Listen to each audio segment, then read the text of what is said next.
at last, away from the hustle and bustle of urban life. Yes, there are times when our community may seem as crowded and busy as your own. But take a stroll along our tree-shaded streets. Meet our movers and shakers. Listen to our choir. Visit our favorite watering holes and our town square, and you'll see that there's a world of difference here.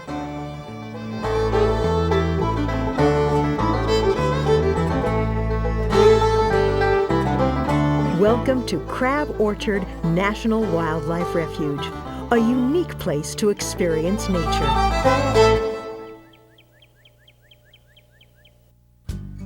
A bird's eye view of the refuge reveals 44,000 acres of varied habitats, gently rolling plains, lakes, wetlands, forests, fields, steep cliffs and rocky outcroppings, and a 4,000-acre wilderness area.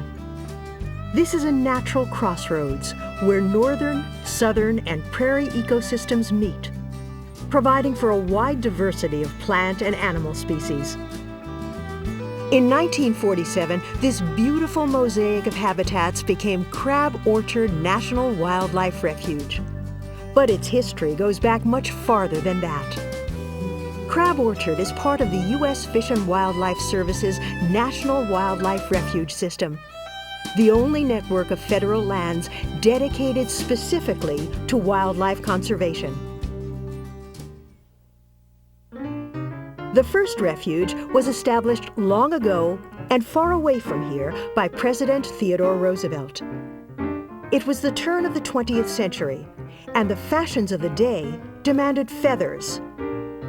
The brown pelican population was being decimated by feather hunters, and Roosevelt decided to act. In 1903, he signed an executive order designating Pelican Island as a bird sanctuary.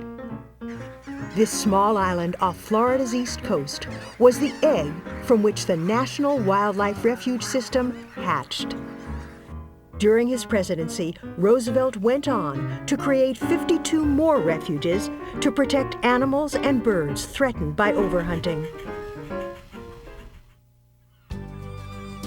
Today, the system has over 92 million acres in more than 530 refuges throughout the country, all dedicated to the conservation of wildlife.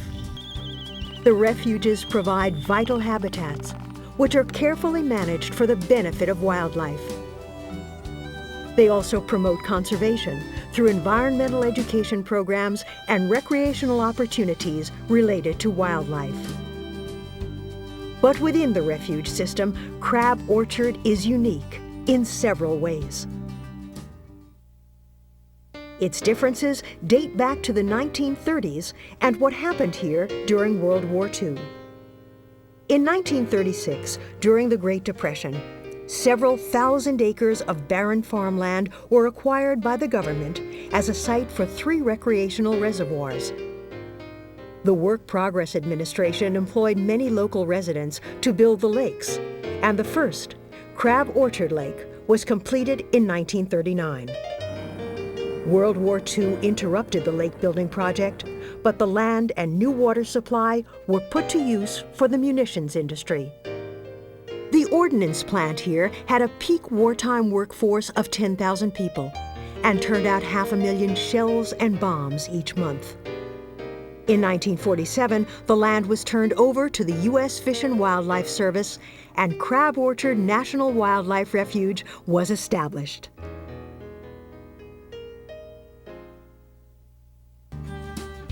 From the start, Crab Orchard has been different from every other refuge in the system.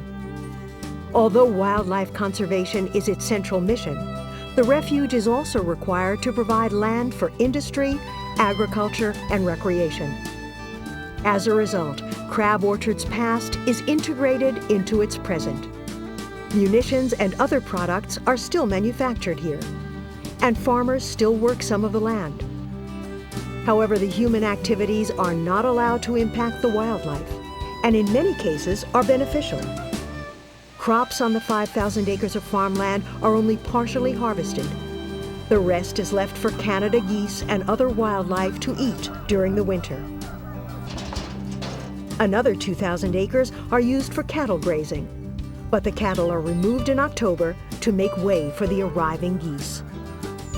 The refuge also has some unique opportunities for outdoor recreation, helping to make it the 5th most visited refuge in the system.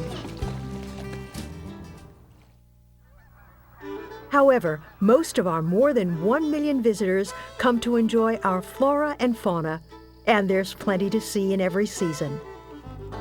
Along our hiking trails and wildlife drives, visitors can encounter over 500 species of plants, 43 mammal species, 50 species of reptiles and amphibians, and our pride and joy, 269 species of birds.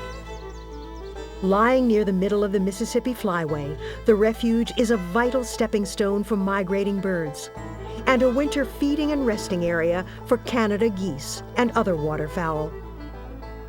By December, the refuge's goose flock can exceed 185,000 birds, grazing in the fields and paddling in the 3 man-made lakes. And they are not alone. Thousands of waterfowl, representing some 25 other species, join them here for the winter. Several bald eagles spend the winter at Crab Orchard and can often be seen in the trees overlooking the waterfowl flocks. As spring appears on the refuge, the overwintering birds head north to their breeding grounds. They make way for other migrant flocks, which stop over at Crab Orchard to rest and feed on their way north. Thousands of mallards, widgeon, scaup, mergansers, and other ducks can be seen during this spring migration. Some birds stay here year-round, including the colorful wood ducks, which nest in man-made boxes along the creeks and lake shorelines. 2 pairs of bald eagles also nest here in the wilderness area. As the weather warms, the refuge's mammal population becomes more visible. Beaver and the effects of their work can be seen along the shorelines. The damage they do to the trees is offset by the excellent waterfowl habitat they create. Raccoon, coyote, and white-tailed deer are also common on the refuge. White-tailed deer are one of Crab Orchard's great success stories. 9 deer released in the 1940s grew to a population of about 4,000 animals by the 1960s. Soon, damage to the woodlands and crops signaled that the deer population had outgrown the refuge. A fall hunt was established to reduce the herd, and this management practice continues today. The highlight of spring at Crab Orchard is its glorious wildflower display. The flowering species bloom in succession from late February until the end of summer. But April is the peak month for nature's finery.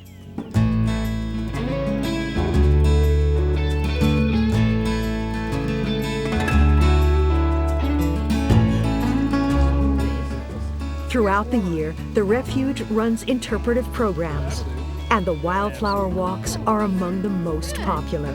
These are this year's leaves right here. They kind of come up after the flowers bloom. Environmental education is a high priority at Crab Orchard. For many of our visitors, this refuge is their first or only opportunity to come face to face with nature.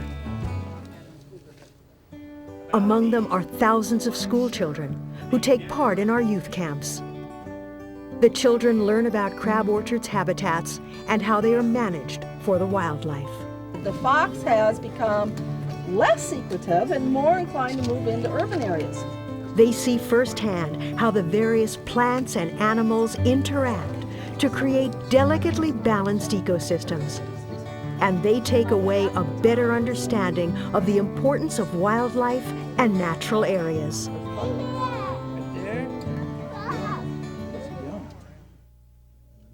Some of our visitors become volunteers, helping with refuge projects such as monitoring bluebird boxes or maintaining trails. Others take part in our volunteer patrol or staff the visitor center. More than 25,000 hours a year are volunteered at Crab Orchard, allowing the refuge to conduct additional programs and projects. Whether you are a frequent visitor here or a first-timer, Crab Orchard National Wildlife Refuge has much to offer you. We hope you enjoy your time in our unusual community, where human activity and wildlife exist together in harmony.